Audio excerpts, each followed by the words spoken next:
A continuación escuchará el texto, después la palabra notas, que indica que inician las notas de pie de página, y posteriormente el número de página. Solo se conservaron las notas que aportan a la comprensión del texto. Puede obtener el resumen de este audio en YouTube. Lo inconsciente. 1915. Nota introductoria. Aparentemente, este artículo fue escrito en menos de 3 semanas, entre el 4 y el 23 de abril de 1915. Se publicó ese mismo año en el International Zeitschrift, en 2 entregas. La primera incluía las secciones 1 a 4, y la segunda, las secciones 5 a 7. En las ediciones anteriores a 1924 el artículo no estaba dividido en secciones, pero los actuales 155 títulos de estas aparecían al margen del texto. La única excepción es la frase, y el punto de vista tópico, que actualmente forma parte del título de la sección 11, y que originalmente figuraba, en el margen, al comienzo del segundo párrafo, junto a las palabras, dentro de una exposición positiva. Página 169. En la edición de 1924 se introdujeron también unas pocas modificaciones menores en el texto. Si la serie de trabajos sobre metapsicología es quizá lo más importante entre los escritos teóricos de Freud, no cabe duda de que el presente ensayo sobre lo inconsciente es la culminación de esa serie. El concepto de que existen procesos anímicos inconscientes es, desde luego, fundamental en la teoría psicoanalítica. Freud nunca dejó de insistir, incansablemente, en los argumentos en favor de ello, ni de combatir las objeciones que se le oponían. De hecho, el último fragmento inconcluso de su pensamiento teórico, el escrito de 1938 al que tituló, Algunas lecciones elementales sobre psicoanálisis, 1940, es una reivindicación de aquel concepto. Debe aclararse enseguida, sin embargo, que el interés de Freud por este supuesto nunca fue de naturaleza filosófica, aunque, sin duda, los problemas filosóficos aguardaban inevitablemente a la vuelta de la esquina. Su interés era práctico. Encontró que sin ese supuesto le resultaba imposible explicar o aún describir una gran variedad de fenómenos que le salían al paso. Formulándolo, por el contrario, se le abría el camino a una región, inmensamente fértil, de nuevos conocimientos. En los comienzos del pensamiento freudiano, no puede haber habido en el medio que lo rodeaba grandes resistencias contra esta idea. Los maestros inmediatos de Freud se regían fundamentalmente, hasta donde llegaba su interés por la psicología, por los puntos de vista de J.F. Herbart, 1776 a 1841, y parece ser que en la escuela secundaria a la que asistió Freud se utilizaba un libro de texto que contenía los principios herbartianos, Jones, 1953, páginas 409 a 10. El reconocimiento de la existencia de procesos anímicos inconscientes desempeñaba un papel esencial en el sistema de Herbart. A pesar de esto, Freud no adoptó la hipótesis de inmediato en las primeras etapas de sus investigaciones psicopatológicas. Es cierto que desde el principio parece haber sentido la fuerza del argumento puesto de relieve en las páginas iniciales del presente artículo, a saber, que restringir los sucesos anímicos a los que son conscientes, y entremezclarlos con los sucesos puramente físicos, neurológicos, es algo que quiebra la continuidad psíquica, e introduce brechas ininteligibles en la cadena de los fenómenos observados. 156. Pero esta dificultad podía encararse de dos maneras distintas. Podemos desentendernos de los sucesos físicos y adoptar la hipótesis de que las brechas están cubiertas por sucesos anímicos inconscientes, o, por el contrario, podemos desentendernos de los sucesos anímicos conscientes y construir una cadena puramente física, sin solución de continuidad, que abarcaría todos los hechos de la observación. Para Freud, que en los comienzos de su carrera científica había estado totalmente dedicado a la fisiología, esta segunda posibilidad resultó al principio irresistiblemente atractiva. Sin duda esto se vio reforzado por las opiniones de Huggins Jackson, cuya obra Freud admiraba, como lo demostró en su monografía sobre las afasias 1891, de la cual se encontrará un importante pasaje en el apéndice B, infra, páginas 204 a 6. Por lo tanto, El método de descripción de los fenómenos psicopatológicos que Freud adoptó al principio fue el neurológico, y todos sus escritos del periodo de Breuer se basan expresamente en ese método. La posibilidad de construir una psicología a partir de elementos puramente neurológicos ejerció gran fascinación intelectual sobre él, y consagró muchos meses del año 1895 a dar cumplimiento a esa hazaña.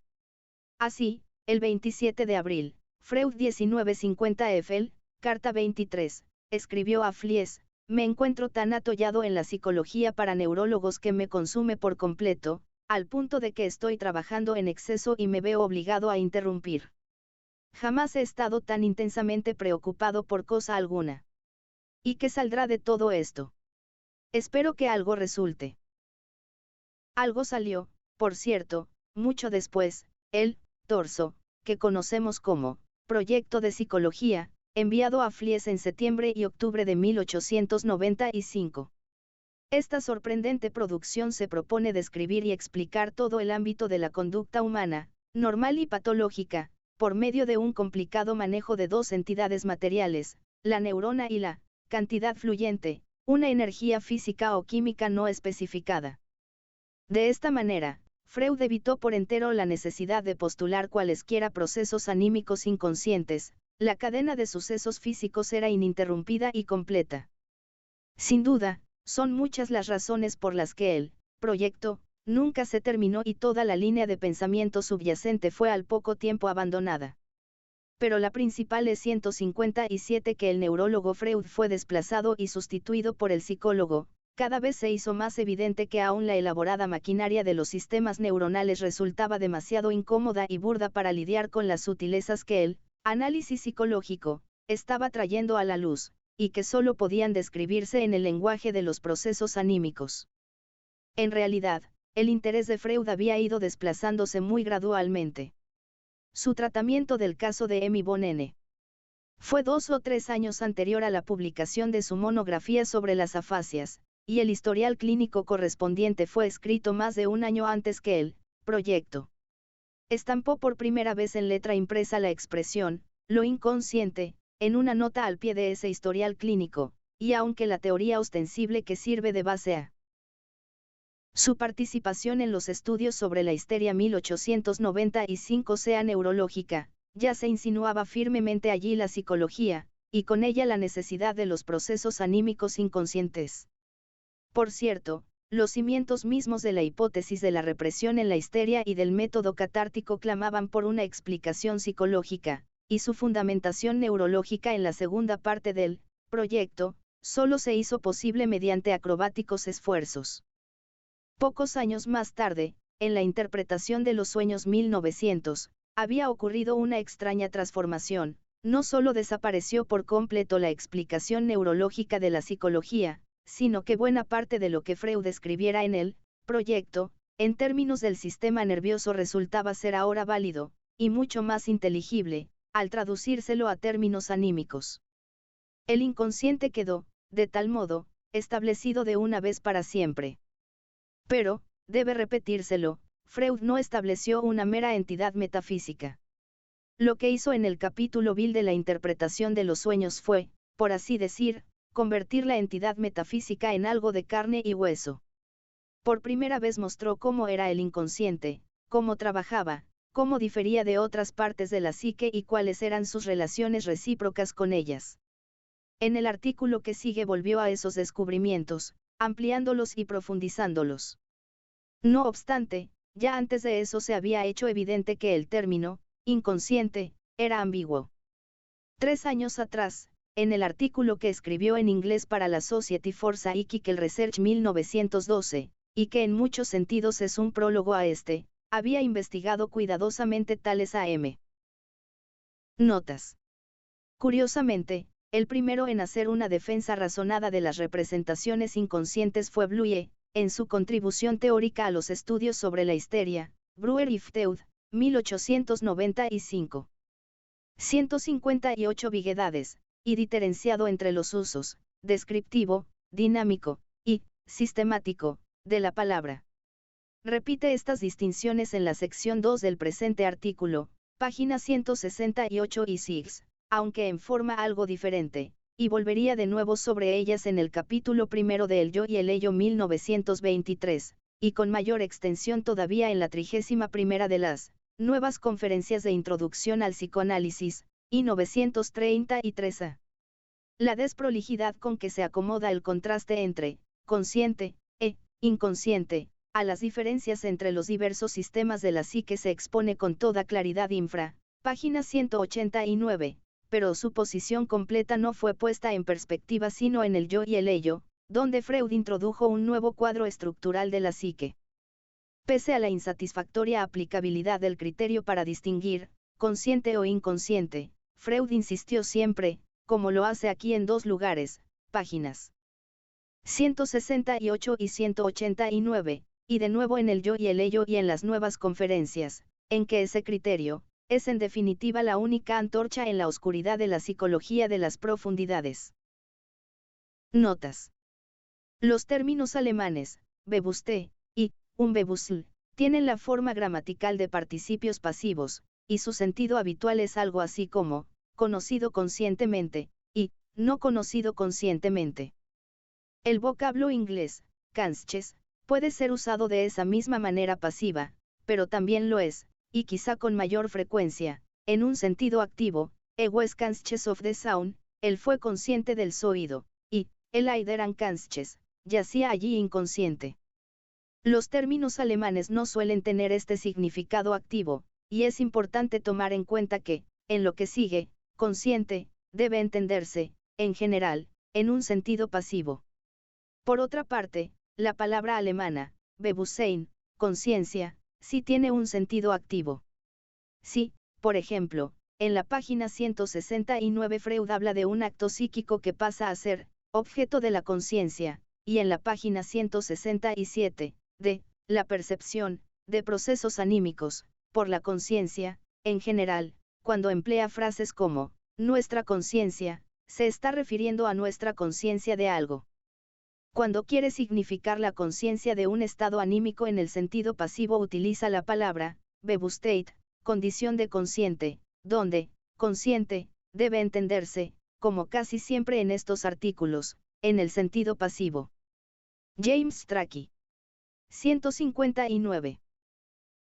El psicoanálisis nos ha enseñado que la esencia del proceso de la represión no consiste en cancelar, en aniquilar una representación representante de la pulsión, sino en impedirle que devenga consciente.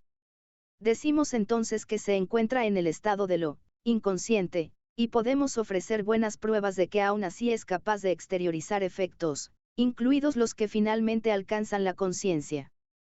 Todo lo reprimido tiene que permanecer inconsciente, pero queremos dejar sentado desde el comienzo que lo reprimido no recubre todo lo inconsciente. Lo inconsciente abarca el radio más vasto, lo reprimido es una parte de lo inconsciente. ¿De qué modo podemos llegar a conocer lo inconsciente?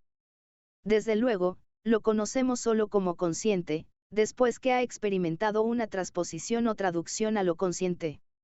El trabajo psicoanalítico nos brinda todos los días la experiencia de que esa traducción es posible. Para ello se requiere que el analizado venza ciertas resistencias, las mismas que en su momento convirtieron a eso en reprimido por rechazo de lo consciente. Notas. Hemos traducido lo inconsciente, salvo en los casos en que el texto se refiere al sistema inconsciente, donde recurrimos al artículo masculino. Esto implica cierta cuota de interpretación, pues el término alemán siempre es neutro, como lo son también das Bewusstsein, la conciencia, y das Vorbewusste, lo preconsciente. En este caso también aplicamos el criterio antes expuesto. Lo importante es advertir que no corresponde asociar este problema del género gramatical con el de averiguar si para Freud, inconsciente, es cualidad o cosa, esto último debe discernirse por el contexto. La aclaración no es ociosa, pues en castellano el artículo neutro sugiere una cualidad, o que no es válido para el alemán. 161. Y justificación del concepto de lo inconsciente. Desde muchos ángulos se nos impugna el derecho a suponer algo anímico inconsciente y a trabajar científicamente con ese supuesto. En contra, podemos aducir que el supuesto de lo inconsciente es necesario y es legítimo, y que poseemos numerosas pruebas en favor de la existencia de lo inconsciente. Es necesario, porque los datos de la conciencia son en alto grado lagunosos, en sanos y en enfermos aparecen a menudo actos psíquicos cuya explicación presupone otros actos de los que, empero, la conciencia no es testigo. Tales actos no son solo las acciones fallidas y los sueños de los sanos, ni aun todo lo que llamamos síntomas psíquicos y fenómenos obsesivos en los enfermos. Por nuestra experiencia cotidiana más personal estamos familiarizados con ocurrencias cuyo origen desconocemos y con resultados de pensamiento cuyo trámite se nos oculta. Estos actos conscientes quedarían inconexos e incomprensibles si nos empeñásemos en sostener que la conciencia por fuerza ha de enterarse de todo cuanto sucede en nosotros en materia de actos anímicos, y en cambio se insertan dentro de una conexión discernible si interpolamos los actos inconscientes inferidos. Ahora bien, una ganancia de sentido y de coherencia es un motivo que nos autoriza plenamente a ir más allá de la experiencia inmediata. Y si después se demuestra que sobre el supuesto de lo inconsciente podemos construir un procedimiento que nos permite influir con éxito sobre el decurso de los procesos conscientes para conseguir ciertos fines, ese éxito nos procurará una prueba incontrastable de la existencia de lo así supuesto. Es preciso, entonces, adoptar ese punto de vista. No es más que una presunción insostenible exigir que todo cuanto sucede en el interior de lo anímico tenga que hacerse notorio también para la conciencia. Podemos avanzar otro poco y aducir, en apoyo de la existencia de un estado psíquico inconsciente, que, en cualquier momento dado, la conciencia abarca solo un contenido exiguo, por tanto, la mayor parte de lo que llamamos conocimiento consciente tiene que encontrarse en cada caso, y por 163 los periodos más prolongados, en un estado de latencia, vale decir, en un estado de inconsciencia psíquica. Atendiendo a todos nuestros recuerdos latentes, sería inconcebible que se pusiese en entredicho lo inconsciente. Pero ahora nos sale al paso una objeción: estos recuerdos latentes ya no deberían calificarse más de psíquicos, sino que corresponderían a los restos de procesos somáticos de los cuales lo psíquico puede brotar de nuevo. Es fácil replicar que, al contrario, el recuerdo latente es indudablemente el saldo de un estado psíquico. Pero más importante es dejar en claro que esa objeción descansa en la igualación no explícita, pero establecida de antemano, entre lo consciente y lo anímico. Tal igualación es, o bien un appetitio principia que no deja lugar a inquirir si es verdad que todo lo psíquico tiene que ser consciente, o bien un asunto de conversión, de nomenclatura. En este último carácter, como convención, es desde luego irrefutable.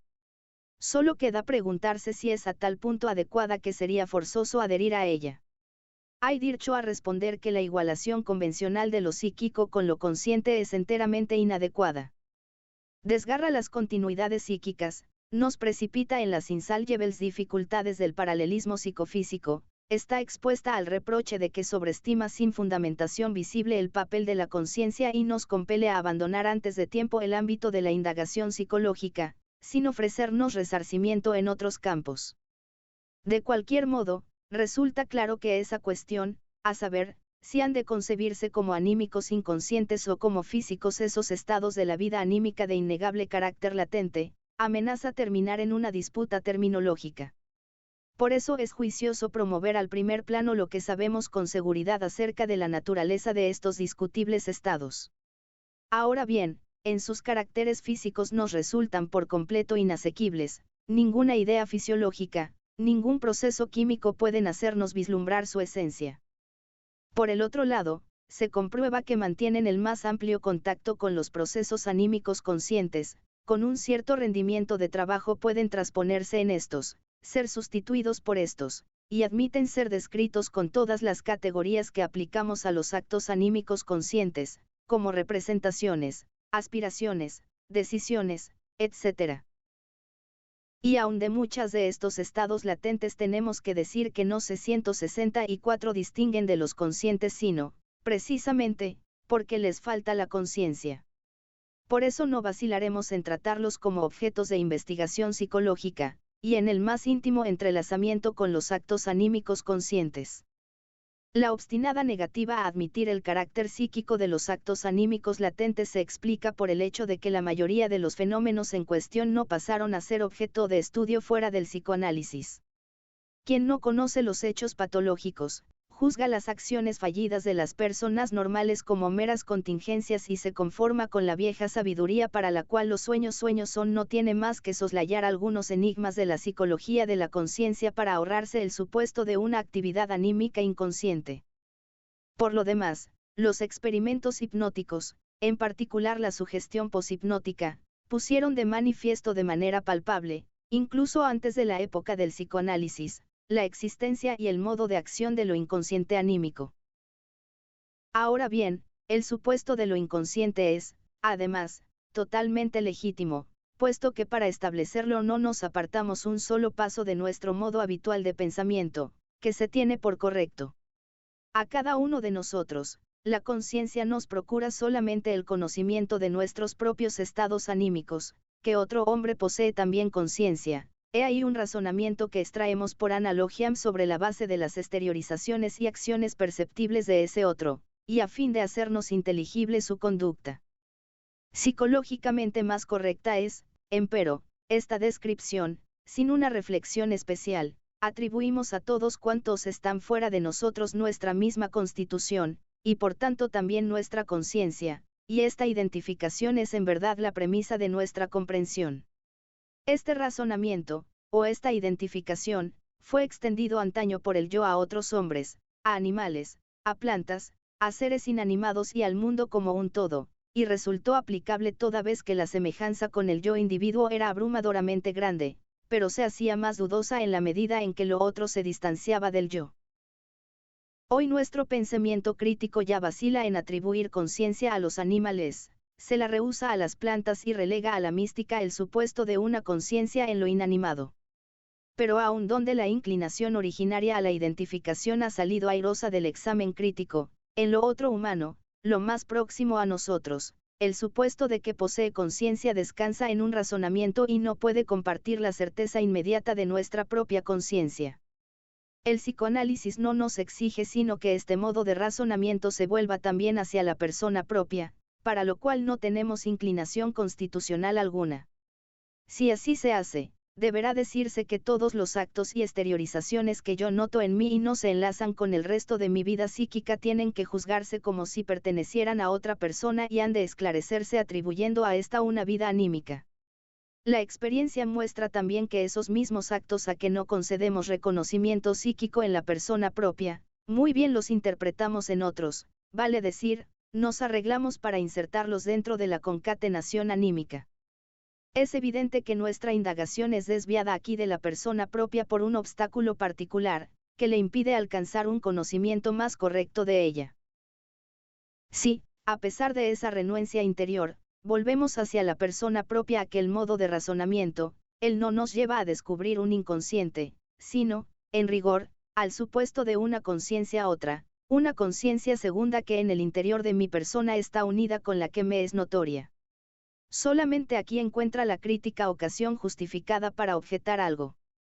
En primer lugar, una conciencia de la que su propio portador nada sabe es algo diverso de una conciencia ajena, y en general es dudoso que merezca considerarse siquiera una conciencia así, en que se echa de menos su rasgo más importante. El que se rebeló contra el supuesto de algo psíquico inconsciente no puede quedar satisfecho trocándolo por una conciencia inconsciente. En segundo lugar, el análisis apunta que los diversos procesos anímicos latentes que discernimos gozan de un alto grado de independencia recíproca, como si no tuvieran conexión alguna entre sí y nada supieran unos de otros. Debemos estar preparados, por consiguiente, a admitir en nosotros no solo una conciencia segunda, sino una tercera, una cuarta, y quizás una serie inacabable de estados de conciencia desconocidos para nosotros todos ellos y que se ignoran entre sí. En tercer lugar, entra en la cuenta un argumento más serio. Por la investigación analítica llegamos a saber que una parte de estos procesos latentes poseen caracteres y peculiaridades que nos parecen extraños y aún increíbles, y contrarían directamente las propiedades de la conciencia que no son familiares. Ello nos da fundamento 166 para reformular aquel razonamiento vuelto hacia la persona propia. no nos prueba la existencia en nosotros de una conciencia segunda, sino la de actos psíquicos que carecen de conciencia. Podremos también rechazar la designación de subconsciencia, por incorrecta y descaminada. Los casos conocidos de double conscience, escisión de la conciencia, nada prueban en contra de nuestra concepción. Admiten describirse de la manera más certera como casos de escisión de la actividad del alma en dos grupos, siendo entonces una misma conciencia la que se vuelve alternadamente a un campo o al otro. Dentro del psicoanálisis no nos queda, pues, sino declarar que los procesos anímicos son en sí inconscientes y comparar su percepción por la conciencia con la percepción del mundo exterior por los órganos sensoriales. Y aún esperamos extraer de esta comparación una ganancia para nuestro conocimiento. El supuesto psicoanalítico de la actividad anímica inconsciente nos aparece, por un lado, como una continuación del animismo primitivo, que dondequiera nos espejaba homólogos de nuestra conciencia, y, por otro, como continuación de la enmienda que Kant introdujo en nuestra manera de concebir la percepción exterior. Así como Kant nos alertó para que no juzgásemos a la percepción como idéntica a lo percibido incognoscible, descuidando el condicionamiento subjetivo de ella, así el psicoanálisis nos advierte que no hemos de sustituir el proceso psíquico inconsciente, que es el objeto de la conciencia, por la percepción que ésta hace de él. Como lo físico, tampoco lo psíquico es necesariamente en la realidad según se nos aparece. No obstante, nos dispondremos satisfechos a experimentar que la enmienda de la percepción interior no ofrece dificultades tan grandes como la de la percepción exterior, y que el objeto interior es menos incognoscible que el mundo exterior. Nota. En algunos de sus escritos iniciales el propio Freud utilizó el término subconsciente, pero ya en la interpretación de los sueños, recomienda que no se lo emplee. 167. 2. La multivocidad de lo inconsciente. Y el punto de vista tópico. Antes de seguir avanzando queremos establecer el hecho importante, pero también enojoso, de que la condición de inconsciente es solo una marca de lo psíquico que en modo alguno basta para establecer su característica. Existen actos psíquicos de muy diversa dignidad que, sin embargo, coinciden en cuanto al carácter de ser inconscientes. Lo inconsciente abarca, por un lado, actos que son apenas latentes, inconscientes por algún tiempo, pero en lo demás en nada se diferencian de los conscientes, y, por otro lado, procesos como los reprimidos, que, si devinieran conscientes, contrastarían de la manera más llamativa con los otros procesos conscientes. Pondríamos fin a todos los malentendidos y en lo sucesivo, para la descripción de los diversos tipos de actos psíquicos, prescindiésemos por completo de que sean conscientes o inconscientes y los clasificáramos y entramáramos tan solo según su modo de relación con las pulsiones y metas, según su composición y su pertenencia a los sistemas psíquicos supraordinados unos respecto de los otros. Ahora bien, por diversas razones esto es impracticable, y así no podemos escapar a esta ambigüedad. Usamos las palabras consciente e inconsciente, ora en el sentido descriptivo, ora en el sistemático, en cuyo caso significan pertenencia a sistemas determinados y dotación con ciertas propiedades. También se podría hacer el intento de evitar la confusión designando a los sistemas psíquicos conocidos mediante nombres que se escogiesen al azar y no aludiesen a la condición de consciente, solo que antes debería especificarse aquello en que se funda la diferenciación entre los sistemas, y al hacerlo no se podría esquivar la condición de consciente, pues ella constituye el punto de partida de todas nuestras indagaciones. Quizá pueda depararnos algún remedio la siguiente propuesta: sustituir, al menos en la escritura, conciencia, por el símbolo cc, inconsciente, por, a correspondiente abreviatura ICC, toda vez que usemos esas dos palabras en el sentido sistemático. 168. Dentro de una exposición positiva enunciamos ahora, como resultado del psicoanálisis, un acto psíquico en general atraviesa por dos fases de estado, entre las cuales opera como selector una suerte de examen, censura. En la primera fase él es inconsciente y pertenece al sistema inconsciente. Si a raíz del examen es rechazado por la censura, se le deniega el paso a la segunda fase, entonces se llama reprimido, y tiene que permanecer inconsciente. Pero si sale airoso de este examen entra en la segunda fase y pasa a pertenecer al segundo sistema, que llamaremos el sistema consciente. Empero, su relación con la conciencia no es determinada todavía unívocamente por esta pertenencia. No es aún consciente, sino susceptible de conciencia, según la expresión de J. Breuer, vale decir, ahora puede ser objeto de ella sin una particular resistencia toda vez que se reúnan ciertas condiciones. En atención a esta susceptibilidad de conciencia llamamos al sistema consciente también el preconsciente.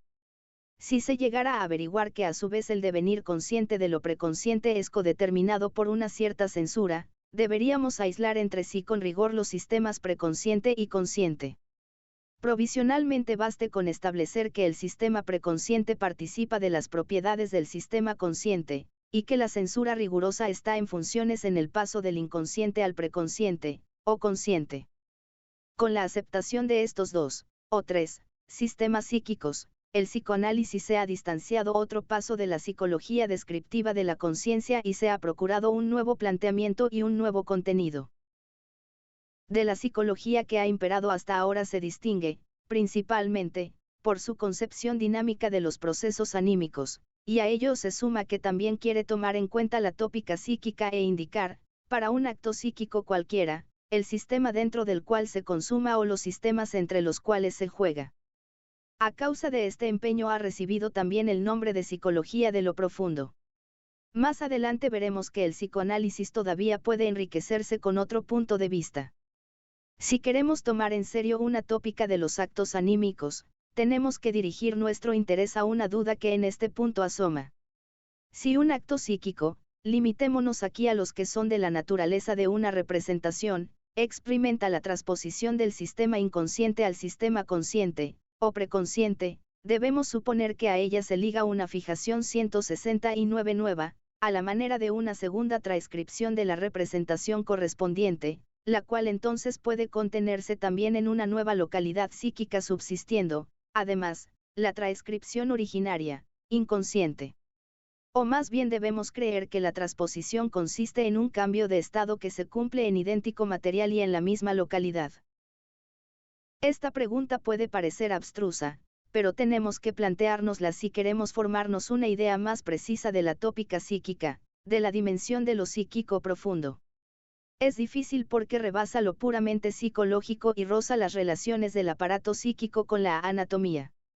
Sabemos que tales relaciones existen, en lo más grueso. Es un resultado inconmovible de la investigación científica que la actividad del alma se liga con la función del cerebro como no lo hace con ningún otro órgano. Un nuevo paso, no se sabe cuán largo, nos hace avanzar el descubrimiento del desigual valor de las partes del cerebro y su relación especial con determinadas partes del cuerpo y actividades mentales. Pero han fracasado de raíz todos los intentos por colegir desde ahí una localización de los procesos anímicos, todos los esfuerzos por imaginar las representaciones almacenadas en células nerviosas y la circulación de las excitaciones por los haces de nervios. El mismo destino correría una doctrina que pretendiera individualizar el lugar anatómico del sistema consciente, la actividad consciente del alma, en la corteza cerebral, por ejemplo, y situar los procesos inconscientes en las zonas subcorticales del cerebro. Aquí se nos abre una laguna, por hoy no es posible llenarla, ni es tarea de la psicología. Nuestra tópica psíquica provisionalmente nada tiene que ver con la anatomía, se refiere a regiones del aparato psíquico, donde quiera que estén situadas dentro del cuerpo, y no a localidades anatómicas. Nuestro trabajo, por tanto, es libre en este aspecto y le está permitido proceder según sus propias necesidades. Esto último será provechoso siempre que tengamos presente que nuestros supuestos no reclaman, en principio, sino el valor 170 de ilustraciones. La primera de las dos posibilidades consideradas, a saber, que la fase consciente de la representación significa una transcripción nueva de ella, situada en otro lugar, es sin duda la más grosera, aunque también la más cómoda. El segundo supuesto, el de un cambio de estado meramente funcional, es el más verosímil de antemano, pero es menos plástico, de manejo más difícil. Con el primer supuesto, el supuesto tópico, se enlaza un divorcio tópico entre los sistemas inconsciente y consciente y la posibilidad de que una representación esté presente al mismo tiempo en dos lugares del aparato psíquico, y aun de que se traslade regularmente de un lugar a otro si no está inhibida por la censura, llegado el caso sin perder su primer asentamiento o su primera transcripción.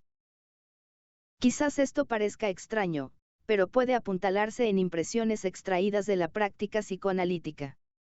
Si comunicamos a un paciente una representación que él reprimió en su tiempo y hemos logrado colegir, ello al principio en nada modifica su estado psíquico. Sobre todo, no cancela la represión ni, como quizá podría esperarse, hace que sus consecuencias cedan por el hecho de que la representación antes inconsciente ahora devenga consciente. Al contrario, primero no se conseguirá más que una nueva desautorización de la representación reprimida. Pero de hecho el paciente tiene ahora la misma representación bajo una doble forma en lugares diferentes de su aparato anímico. Primero, posee el recuerdo consciente de la huella auditiva de la representación que le hemos comunicado, y en segundo término, como con certeza sabemos, lleva en su interior, y en la forma que antes tuvo, el recuerdo inconsciente de lo vivenciado. En realidad, la cancelación de la represión no sobreviene hasta que la representación consciente, tras vencer las resistencias, entra en conexión con la huella anémica inconsciente. Solo cuando esta última es hecha consciente se consigue el éxito. Por tanto, para una consideración superficial parecería comprobado que representaciones conscientes e inconscientes son transcripciones diversas, y separadas en sentido tópico, de un mismo contenido. Pero la más somera reflexión muestra que la identidad entre la comunicación y el recuerdo reprimido del paciente no es sino aparente.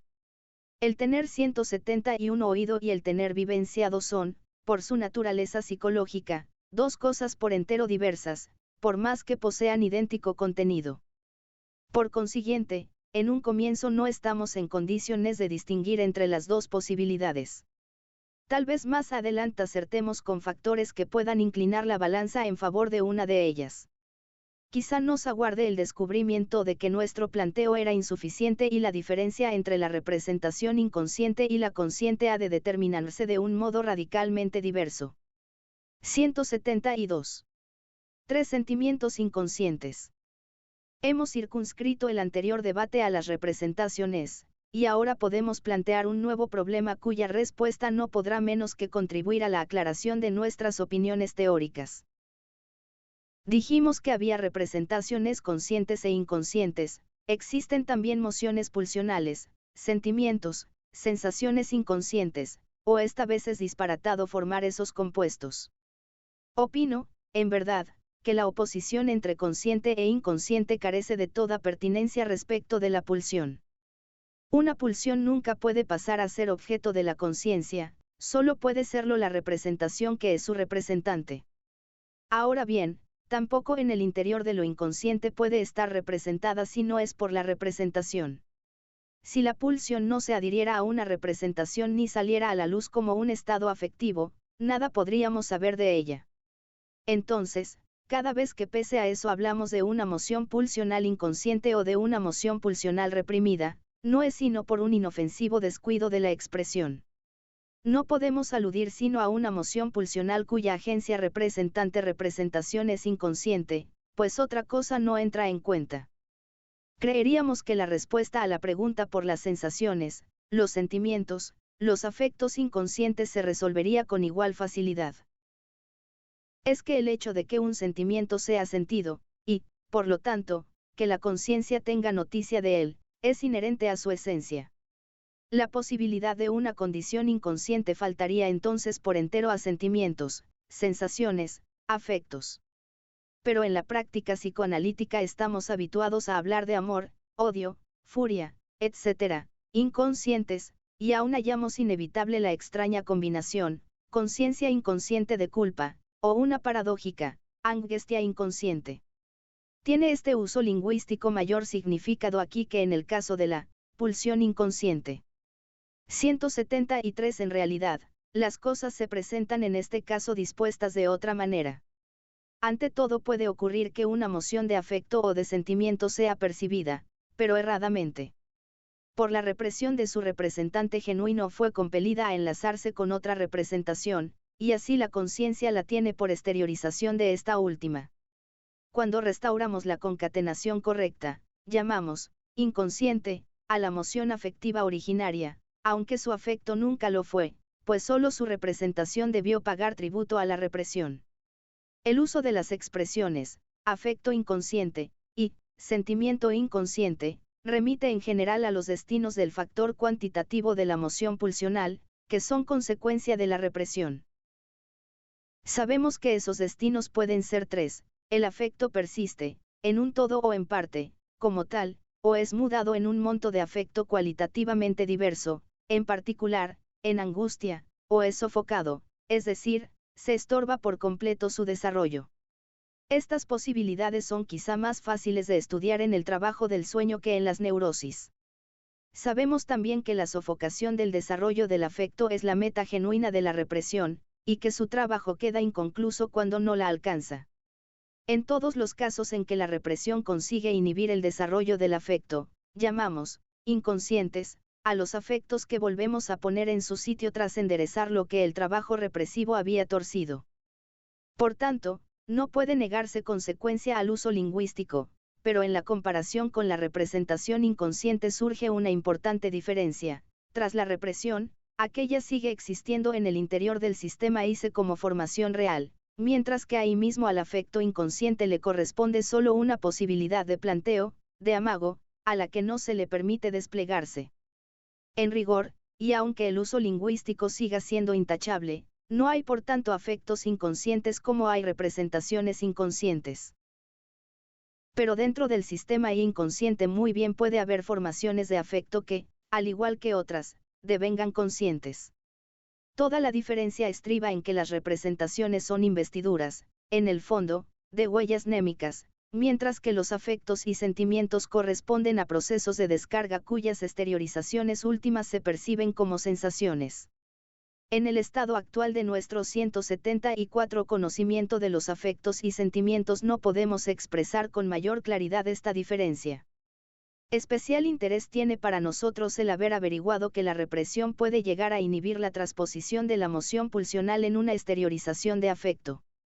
Esa comprobación nos muestra que el sistema consciente normalmente gobierna la afectividad así como el acceso a la motilidad, y realza el valor de la represión, por cuanto revela que no solo coarta la conciencia, sino el desarrollo del afecto y la puesta en marcha de la actividad muscular.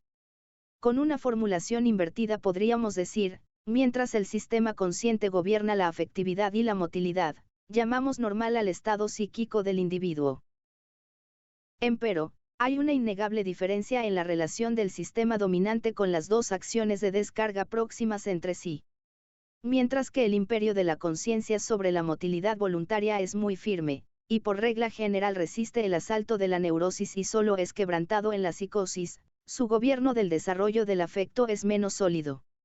Y aún dentro de la vida normal puede discernirse una pugna permanente de los dos sistemas. Consciente e inconsciente, en torno del primado sobre la afectividad, se deslindan entre sí ciertas esferas de influencia y se establecen contaminaciones entre las fuerzas eficaces. La importancia del sistema consciente, preconsciente, para el acceso al desprendimiento de afecto y a la acción nos permite también comprender el papel que toca a la representación sustitutiva en la conformación de la enfermedad. Es posible que el desprendimiento de afecto parta directamente del sistema inconsciente, en cuyo caso tiene siempre el carácter de la angustia, por la cual son trocados todos los afectos, reprimidos. Pero con frecuencia la moción pulsional tiene que aguardar hasta encontrar una representación sustitutiva en el interior del sistema consciente. Después el desarrollo del afecto se hace posible desde este sustituto consciente, cuya naturaleza determina el carácter cualitativo del afecto. 175. Hemos afirmado que en la represión se produce un divorcio entre el afecto y su representación, a raíz de lo cual ambos van al encuentro de sus destinos separados. Esto es incontrastable desde el punto de vista descriptivo, empero, el proceso real es, por regla general, que un afecto no hace su aparición hasta que no se ha consumado la irrupción en una nueva subrogación del sistema consciente. Notas. La afectividad se exterioriza esencialmente en una descarga motriz, secretoria, vasomotriz, que provoca una alteración, interna, del cuerpo propio sin relación con el mundo exterior, la motilidad, en acciones destinadas a la alteración del mundo exterior. 176.